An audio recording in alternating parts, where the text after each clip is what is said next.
Hello everyone, I'm Cinnamon Herring and welcome to my channel. I have been off of YouTube for a while and I'm now off of social media, but I've been missing YouTube, even though I don't miss editing videos. Never really put that much effort into editing videos, FYI. I started out uploading videos and not really worrying about it, just having fun with the videos, uploading them. If you want to watch, fine. If you don't, fine. And then I started feeling all this pressure to edit them, make them nice, make a nice thumbnail, blah, blah, blah. Or why would it be worth me doing it at all? Well, then I decided, well, it's worth it for me to do it if I'm not putting a lot of effort into it and I'm having fun with it. It's not worth it for me to do it if I have to turn it into a full-time production job. So I decided, you know what? I want to share with whoever might want to be watching my videos, but I don't want to do all that editing and fancying up of everything. So this is going to be my vlog about being a creator. If you want to call it an artist, fine, whatever. But the bottom line is I've been creating since the very first time I can remember, since I was a small child. And over the years I've discovered, okay, well, maybe I'm an artist, whatever. I was a professional, I've done a lot of different jobs.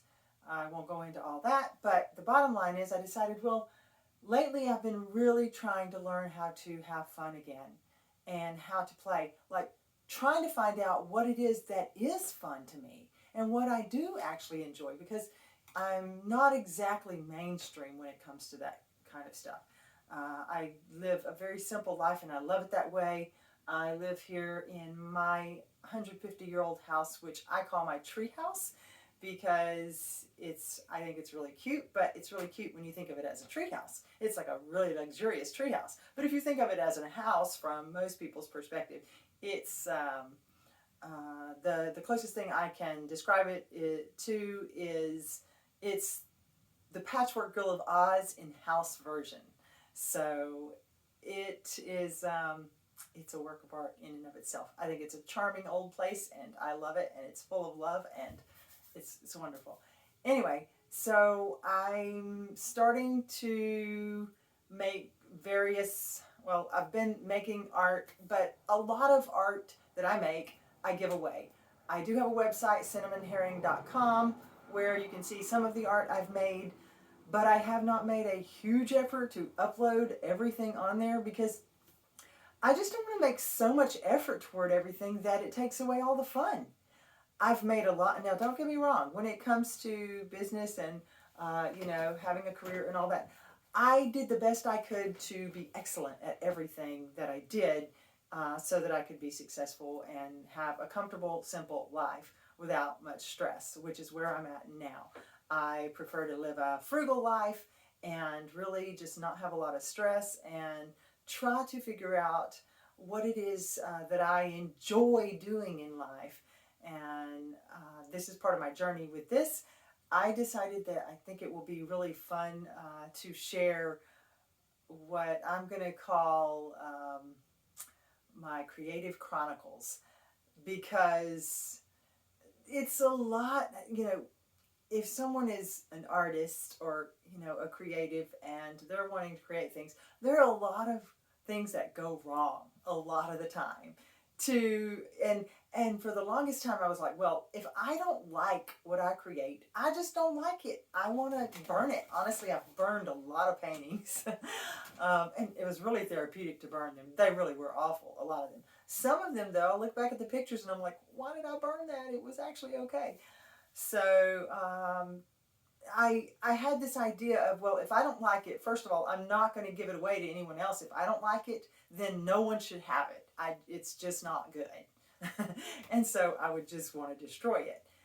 But now I realize that maybe I'm going to change a little bit into I need to make something I like, and instead look at it like I need to enjoy the process of making something. And if I do, then maybe I need to like what I make rather than making what I like, perhaps I need to like what I make, because maybe it just evolves into that, becomes that through the process, and it what it becomes tells about that process and is part of that process and makes it likable, makes it a character of whatever form it is, whether it turns out hilarious or goofy or scary or whatever. So don't get me wrong, I like for my art to be beautiful, and I'm going to try for it to be beautiful, but if I make something and it's not salvageable on the beauty category, then maybe we can just have fun with it, laugh at it, and let someone else laugh at it. And that's what I'm going to try to do now. I'm going to try to make easy, simple videos about my processes and let you sort of just come along with me when I'm trying to make something and see if it ends up being anything worth a flip. And just enjoy the process. Laugh if you want. Whatever you want to do. So try not to make this too long. This is it. I'll show you a few things that I've made recently so that you can get an idea of where we're going. I've got some spun cotton materials on order to try spun cotton. I've not done that before, and I really want to try like a little mouse, spun cotton mouse, and maybe some ornaments or something. I've done oil painting. I've done sculpting. I make wool critters. I make other wool, not critters, like angels and different things. Just I make sculptures out of felt, out of felted wool, and by needle felting. And I have made, I've used polymer clay over the years. I've made murals.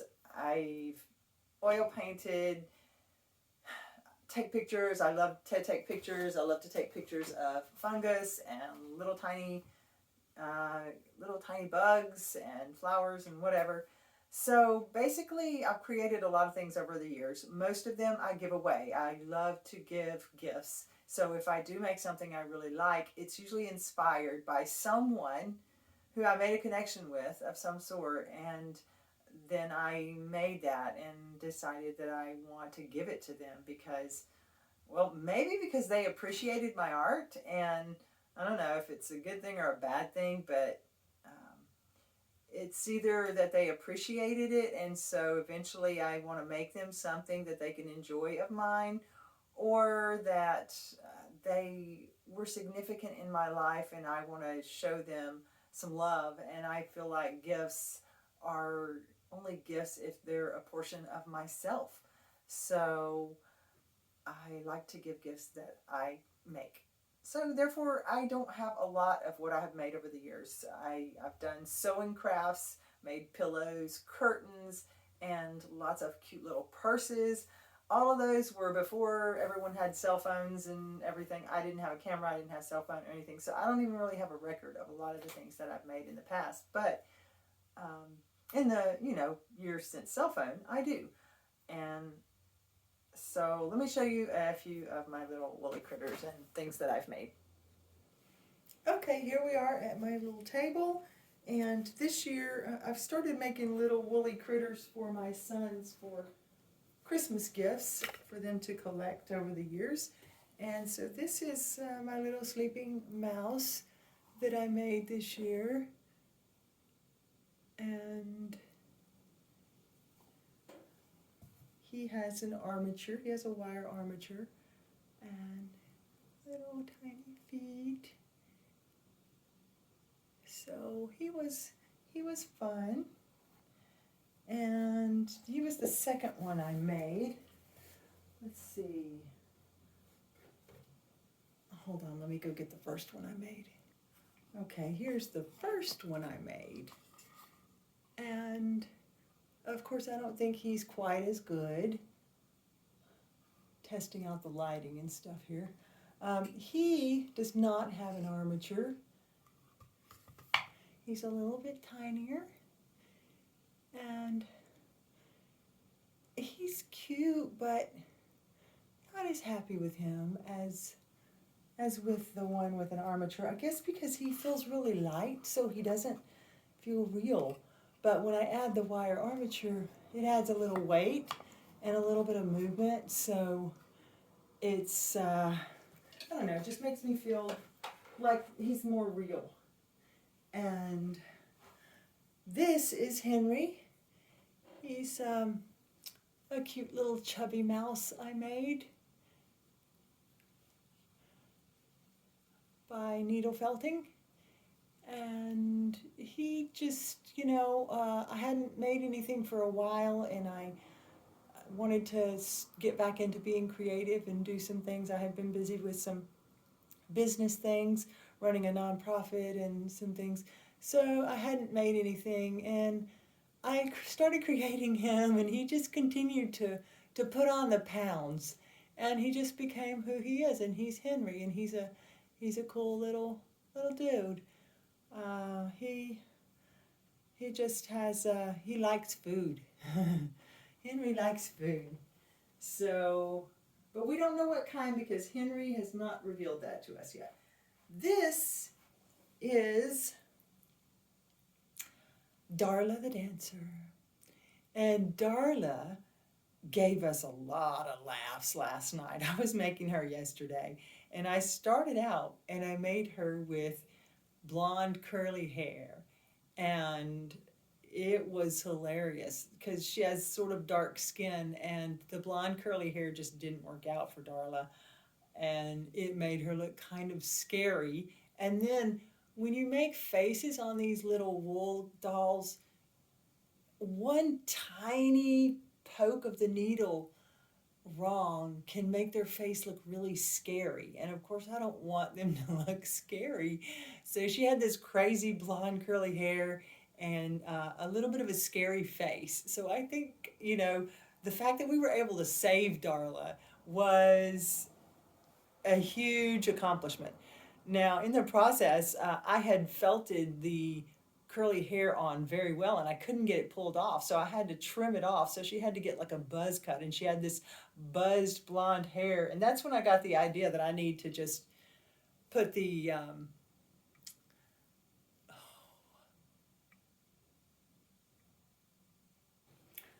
sorry, I had to plug in my phone, of course. So yeah, these are the real chronicles of being a creator. So anyway, she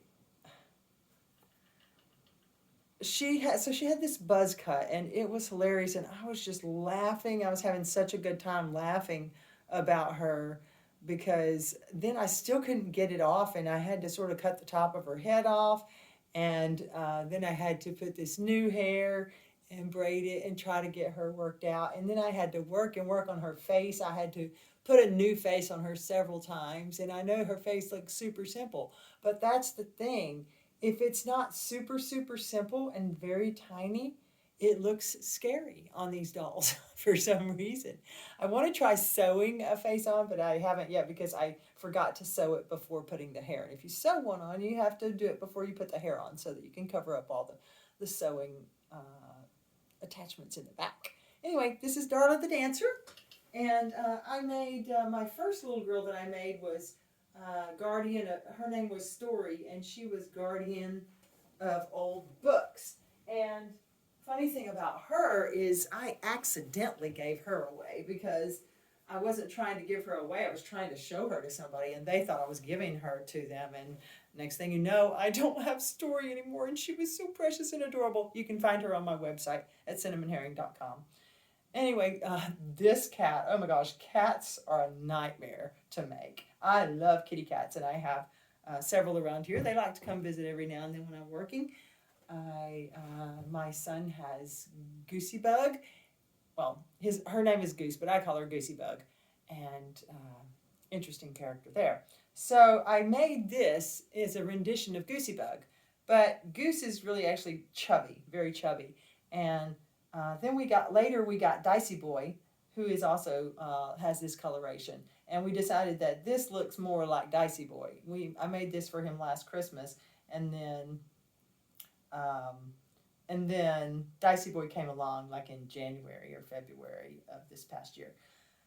uh, again, I always want to make armatures. No matter how small I make something, I want it to have an armature.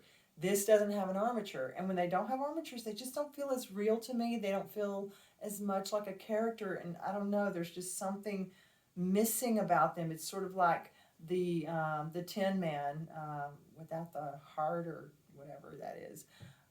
Yeah, so I want to make armatures from now on. Like his poor little tail, it has no armature. It has, you know, what is that? Anyway, there he is. And this is the mouse I made. I made 3 of these last year for 3 gifts. And this was one I made to my son. And I was really proud of these little mice, but I did really, anyway, he is what he is. There he is. He's a little mouse. And I really love Mary. This is Mary, and I made her last year, and she is a little Christmas fairy, and I love her. I think she is adorable. She's got the blonde curly hair, but it worked for her because she has the hat, and it just worked for her. Anyway, yeah, she's precious and adorable, and I love her so much. And then here's something I've been working on for a couple of years, and I'm still not finished. This is supposed to be a bob white quail. I really need to redo the whole coloration here. I was having fun with it, but I wasn't coloring it like a bob white quail, and so I don't know what I want to do because I kind of like the pattern, but it's not a bob white quail pattern. And we've had to do some altering on him. I mean, he's gone through a lot of transitions. He did have glass eyes, but then I decided to do felted eyes. I made his beak out of beeswax and wool together, and I think it turned out pretty well. It took a lot of work to learn how to make this beak. And then I was really happy with the legs, the way they turned out. This lighting is not working out when I get too close to the camera. Let's see. Oh yeah, okay, there we go. That works. So you can see these little legs, they really turned out, and feet, they turned out really good. I used crepe tape. It's like for wrapping wire for making florals and things. So I wrapped it with wool. What did I do? Oh, okay. I wrapped the wire with crepe tape, and then I wrapped it with wool. And then I used water and glue. I tried to use wax, and wax didn't work very well on these. I didn't get an effect that I wanted. So then I ended up using watered down glue to secure them so that they would be very durable. And I think that they just turned out really cool. So I need to make wings for him and some tail feathers and some more hair here to make this more natural. Anyway, I've got some work to do on him. And that's about all I want to show you for now of that. I will, however, show you this painting that was inspired by